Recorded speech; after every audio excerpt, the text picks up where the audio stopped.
safe is relative. And I think right now it's just objectively speaking, much, much safer today than it was in 2020, certainly at some of those peaks. But it's obviously not as safe as it was in 2019.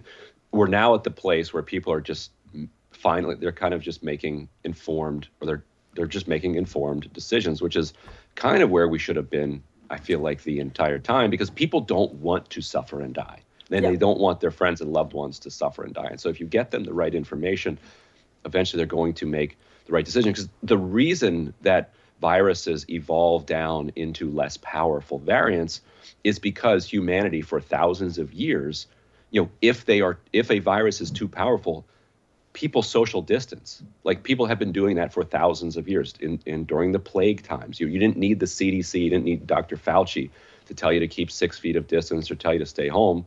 People would stay home because they understood that going out and getting the plague was awful.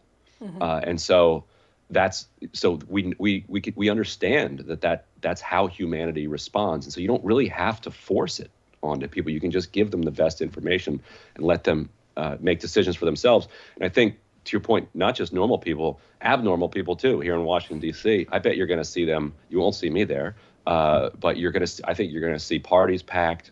I think you're going to see people, really, having a good time and saying, you know what, we're probably going to get COVID this weekend at the White House Correspondents' Dinner, but we missed it so much that they're not going to say it's worth it, but it's a risk that they're willing to take.